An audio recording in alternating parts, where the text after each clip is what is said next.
Coming to you live from the Built Ford Tough Studio. Boomer Esiason, Greg Giannotti. It's Boomer and Gio on the Fan. Simulcast across the country on CBS Sports Network and wherever you are in the free Odyssey app. Good Wednesday morning.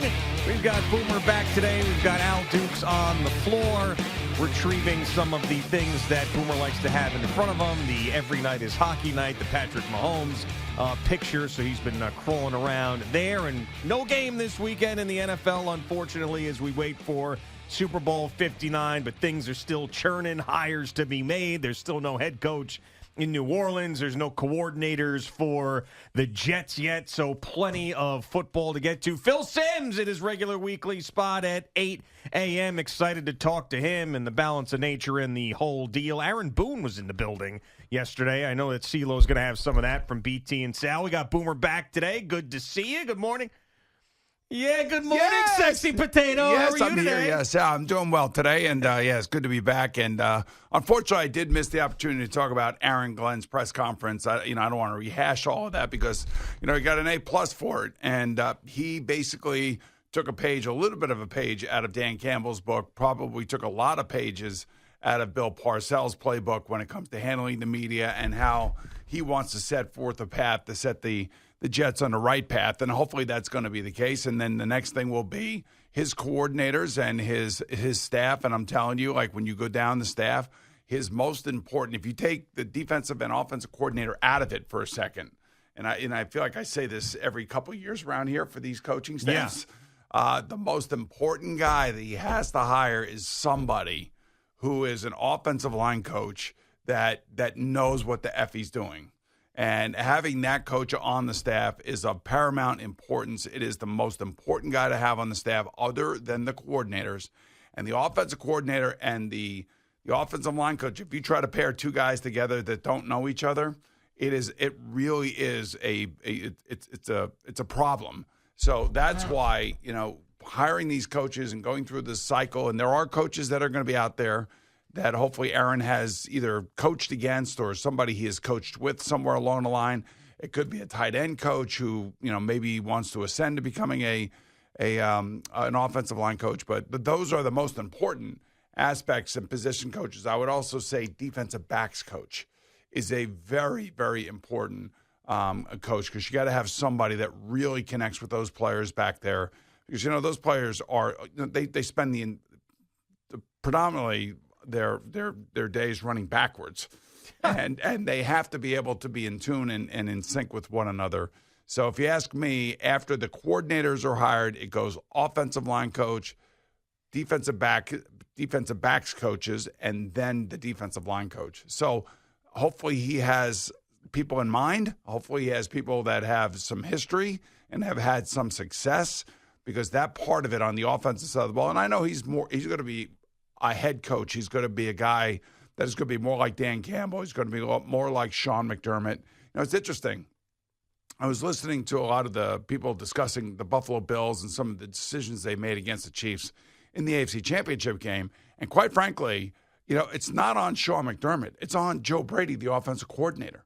If you're going to do certain things, Sean McDermott is the head coach. He's coaching the entire team. Yeah. And I think he does have his hand in the defense, by the way, ever since that meltdown a few years ago with Leslie Frazier. I thought he was calling it defense. Yeah, all right. But so the point being is that the offense is going to be left to Joe Brady, who was up for the New Orleans job, and I guess he's out of that. He's taken himself out of that.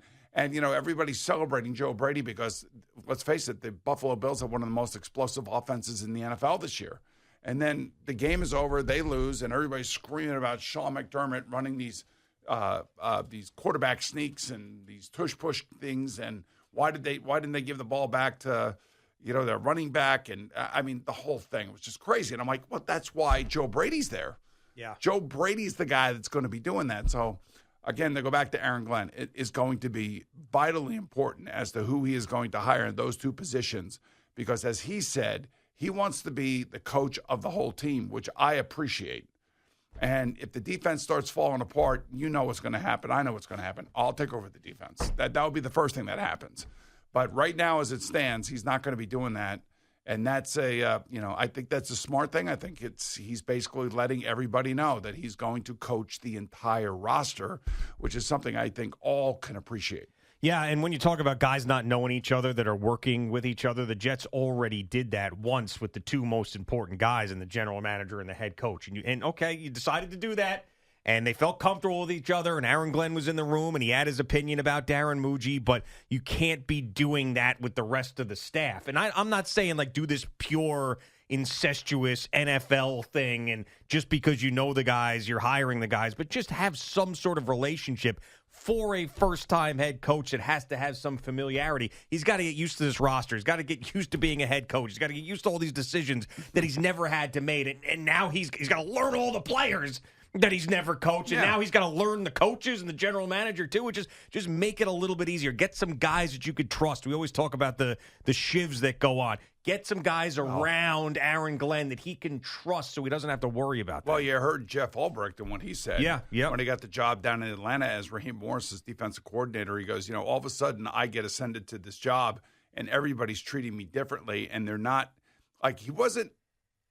What he was saying is how the job is different because of the responsibility that comes with the job and how people respond to you when you get that job, and how a lot of times they don't want to tell you the truth. They don't want to tell you bad news. They don't want to feel like they're going to upset you. So therefore, you got to make sure that the people that you do hire are going to be honest with you about every little thing that's going on in their world that is going to affect the whole team. And that's exactly what Jeff Ulbrich was saying. He wasn't saying it like it's a Jet problem, because you and I have talked about this, I don't know, incessantly for the last 10 years. And the fact of the matter is, it's just the nature of the beast. It's the business. Everybody in the business is completely insecure about their job. And for good reason, because there's so much turnover. There's people that you can't trust. Everybody's gunning for you when you get there. You get a couple of years. The pressure on the owners is massive. There's a couple organizations that are going to give you a long period of time to figure it out or keep you, and that's the Cincinnati Bengals and the Pittsburgh Steelers. They just don't make moves. The Bears, even though the Bears... Well, the Bears have been firing everybody. Well, yeah, but usually, in the last few years, it's, it's like they'll give you about 4 years. Yeah. And the Bears have had high draft picks as quarterbacks that have not worked out. It's kind of like the Jets. Sure. And I was thinking, I know we said this before, but I was thinking last night as I'm watching St. John's whoop on Georgetown, Rick Pitino to St. John's is what I wanted the Jets to have. I wanted them to get that guy where things changed in 2 years, just like that.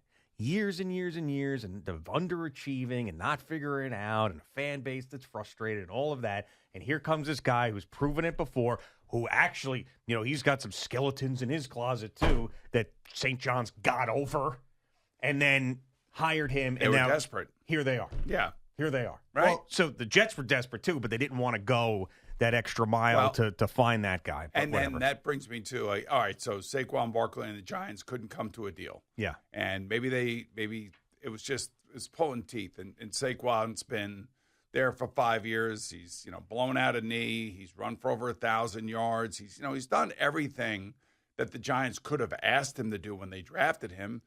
He's finally turned into that gold jacket guy he was drafted to be behind a very good offensive line. And I forget who said it yesterday. Somebody said it. I can't take credit for it, but it really does make you feel the same way a little bit. I don't. It's like Pete Alonso. If he doesn't sign with the Mets and he goes somewhere else and he hits 50 home runs and knocks in 120 RBIs, that would be like the Giants losing Saquon Barkley. I wish I could take credit for that. I can't. I don't necessarily know that. It's kind of the same situation. Like Pete's had some really good moments here, and then he's had some awful moments here. And Saquon had some really good moments here, and then had some awful moments here. Yeah, the Giants did offer Saquon a deal that he turned down previously into free agency, just like Pete Alonso. That was very similar. Decided to go into free agency, and then there was another team that was willing to pay more, give more guaranteed money than the Giants were, and the Giants would have brought him back on a certain deal, but they weren't going to go where the Eagles were going. It's kind of like where the Mets are, right? Yeah, so it is It is that way. But I feel like, though, the Mets want Pete Alonso more than the Giants ever wanted Saquon. The latest report is that he wants the Mets, and the Mets are indifferent towards him. Well, but you can't. That can't be a report when you heard Steve Cohen say what he said at that amazing day. I mean, he seemed invested and interested and wanting to get it done and pissed off that it wasn't getting done because of how he bent over backwards for Juan Soto with Scott Boras. And now Scott Boras has got Pete Alonso, and they're asking for all this other crap. See, that's the problem when you have all these agents that are representing, like one agent representing most of the players. You know, you think, all right, he's got to do his best for the high-priced player, but he's also got to do his best for the next highest price player on his personal roster. And now there are expectations from the Mets that, you got to be more reasonable with this guy because we gave this other guy all the money that he wanted and a suite and this and, all the little perks. Now, all of a sudden, if you're Pete Alonso, you're like, wait a minute, just like if you were Saquon Barkley. I've been there. I've been doing a million things for you guys. I show up. I play almost every game.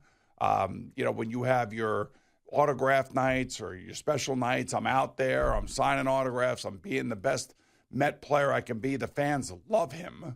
Just like I think a lot of the fans loved Saquon Barkley. They even love him more now after what he did this year with the Eagles. Yeah. Because they see what it looks like, when he's behind a healthy offensive line, he's got a quality quarterback, 2 quality wide receivers, and next thing you know, he's running for 2,000 yards and breaking records. So now the question is that going to be Pete Alonso for the Mets if the Mets don't sign him? Yeah, I mean, there's a lot of similarities there. The one thing that I think is a big difference are the Mets are expected to be good with or without him, where the Giants are expected to be trash no matter what. You know what? I just, like, right now I sit here, and maybe I'll be wrong in August. The Mets have got to re-sign him. They have to. The more I think about his popularity with the fans, the more I think about Saquon Barkley, what he's done in Philadelphia, and maybe Pete goes to Toronto or somewhere else, but they should be close. I think Steve Cohen wants to get it done, and if you put him in that lineup, it could be a completely different set of circumstances because of Juan Soto's presence in that lineup. It could be. It could be, and that's the thing that the Dodgers are spending so much goddamn money, it doesn't even matter. I mean, the Dodgers are going to be there. They are going to be there. It's ridiculous how much money they're spending. Yeah. Now, the Yankees are going to cakewalk through the American League, I think. Probably. So I'm making that prediction right now. They will be in the World Series. We'll have some bitching and complaining in July and August, but they're going to the World Series. The Mets right now have got to deal with like 5 different teams. Of course, the Braves, of course, the Phillies, the Padres, and the Dodgers. I mean, that's about it in the National League. Maybe Milwaukee, maybe they'll do something. I don't know. I don't know what the Cubs are going to be doing. But I mean, it's just it's ridiculous. Like, why? If you're the Pirates, what are you doing? Well, I spent 5 years asking that question. You're the Reds. What are you? You win your division, I guess. And then you can get into the playoffs and get swept right out of the playoffs. Well, you want to try to be the Cleveland of your division. That's what you want to be. What is this turning into? I mean, baseball is so like have and have not. Well, it's been like that forever. Yeah, but it's even worse now. No, I actually think it's better now. The Dodgers are making a mockery out of it. Well, yeah, but I think it's better now because of the revenue sharing and the competitive balance tax, which you didn't have, where teams can get that money. So it was worse back in the day when there was absolutely nothing punitive for you to go over a certain salary mark with your whole payroll. And then also the revenue sharing stuff that has gone up over the last number of years. But yeah, it's haves and have-nots, and luckily we're in a town where there's 2 halves. And that's why I say I don't give a damn. Steve, go and spend the money, give him a few extra $1 million. So what? Yeah, but who cares? Do you feel though that like we knew that Saquon, number 2 overall pick, we knew how talented he was. Like, do you see Pete Alonso as that same type of guy? Like, it's not like... He hit 50 home runs in a year. No, I know, but he's just the year that he had last year, and baseball being more of an individual sport. You could blame all these other things, bad quarterback, bad offensive line, whatever you want to say. With Saquon, when you're Pete and you put up those numbers, you got nowhere to go but to blame Pete. But think about it. I would also say that, much like Eli Manning, Pete Alonso shows up and plays. Yeah. Plays pretty much every game, and I don't think his defense. I don't these metrics and these analytics. What I see I see a guy over there that can handle first base. I see a guy that can make pretty much every play. He's not going to be spectacular. He's going to be what I would consider steady. But I also believe that his presence in the lineup helps everybody else. Yeah, I think you've got more frustration and anger towards the Mets side, where I think you should have it more toward Pete Alonso's side. I think 3 years, $70 million or something is probably legitimate with an opt-out or two, whatever that may be, whatever they're screaming about. It's really more how you pay him. But that's what Cohen was saying. He is a fan favorite. We know that. You know that. Everybody else knows that. That's not why you sign a guy. But that's one of the reasons. All right, Saquon Barkley was a fan favorite. He didn't stay here. And now that Saquon's season is over, who's everybody blaming? Joe Shane. Because John Mara walked in that room on TV and said, I'd hate to see him in a Philadelphia uniform. That's going to, however he said that. I mean, that's going to be the same thing here. Especially, see, now this, if he went to a rival, it would be a little bit more like if he went to the Phillies. Yeah, it would be. I don't think he's going to any of those teams. No, he's not. It's Toronto. So then he'll be up in Toronto, big deal. But also, I really think it's really important to, if the Mets are having a bad year, which we don't expect them to have, but it could happen. We've seen it many times that they've had high expectations and it hasn't worked out. But if they're having a bad year, then that conversation happens only if Pete Alonso is having a great year. But the Giants, we knew the Giants were going to be terrible. And we knew the Eagles were going to be pretty good. So it's like, I think that if Pete Alonso goes and the Mets are playing really well and Lindor's having another great season and Juan Soto's doing all the stuff we expect them to do and they're winning games and they're at the top of their division or close to it, nobody's going to be thinking about it. My thought was keep Pete, bolster the pitching staff and the relief staff, and then add Juan Soto. Spend the money. Who cares? You got yourself a team that is definitely worthy of getting back there, at least to the National League Championship Series. There's no question in my mind. Now you have to move Vientos over. You're thinking that maybe Beatty's going to be the guy, or they'll fill in around the trade deadline. They'll do something. But I do think that they need to re-sign Pete Alonso. I do. I wasn't. Well, they're trying. I understand that, and I think everybody has come off of this 6 and 7 year nonsense deal because of what happened last year and because of his age. But I just feel like they have to get it over the finish line, and because the player was offered an amount of money that he turned down, unfortunately for him, I think the Mets have to really, really think hard and long about the impact that he would have on this team with Juan Soto in the lineup. I just think that, now you're really fortifying you have every aspect covered. You got home run hitting covered. You got average, covered. You got defense covered. You got it all covered. If you keep him and you keep him in that lineup, it would be unbelievable. All right, Boomer and Gio on the Fan and CBS Sports Network.